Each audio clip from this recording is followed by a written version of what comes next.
Welcome back. I'm Bree Payton in for Liz Wheeler. It's time to hold North Korea accountable, but don't look to China for help. A foreign ministry spokesman told reporters Tuesday that China shouldn't solely be responsible for solving the North Korean nuclear standoff. So if the U.S. can't rely on China to help stop North Korea, what should we do? With me now is retired Navy commander and former Pentagon spokesperson J.D. Gordon. J.D., thanks so much for joining us today. Thanks, Bree. So what should we do about North Korea, and should China solely be responsible for solving this nuclear standoff? Well, China clearly has the most influence with North Korea, but we have to get a lot tougher on China. China was taking some positive steps, such as returning coal to North Korea, which was good because North Korea's top export is coal. So China was being productive for a little while, but now they seem to have stopped. You know, China really wants the United States out of Asia. They want our troops out of South Korea. They want our troops out of Japan. So it's pretty difficult, but I think we have to just keep putting pressure on China, more pressure. You know, we should look at sanctioning individuals and companies in China if they're not playing ball. Yeah, and what do you think has changed? You said that China was getting better, they were getting tougher on North Korea, but then they stopped kind of doing that. What do you think happened there?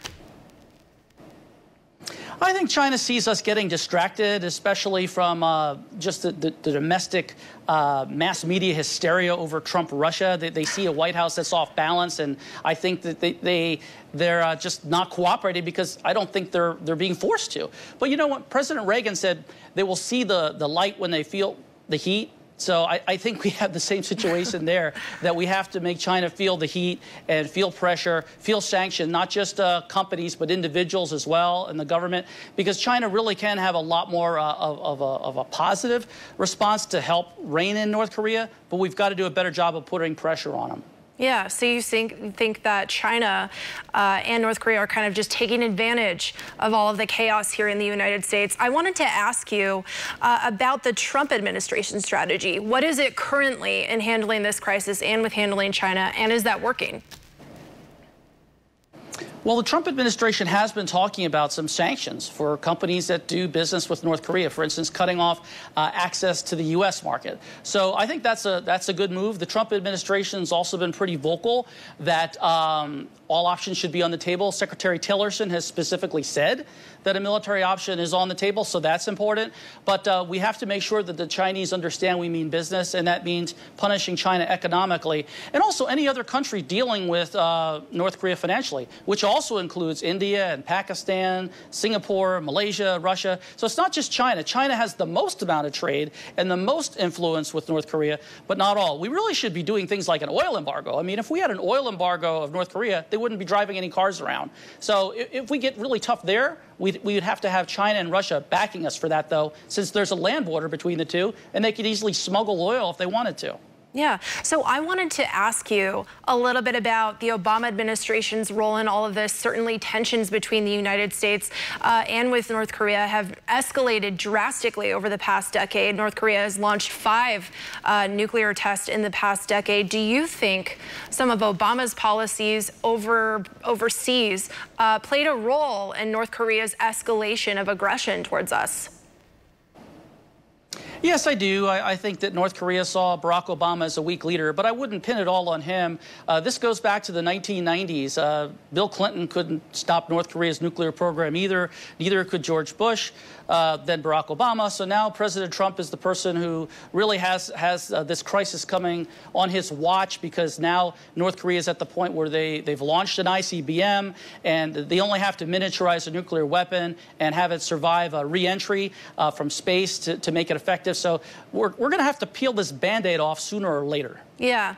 So I wanted to ask you, South Korean news outlets have actually been reporting that the missile launch that you just referred to a second ago, it actually hasn't re-entered the atmosphere after they launch it. So if this aspect of the test was unsuccessful, and if South Korean news reports are correct, does that really change anything in our relations with North Korea, or no?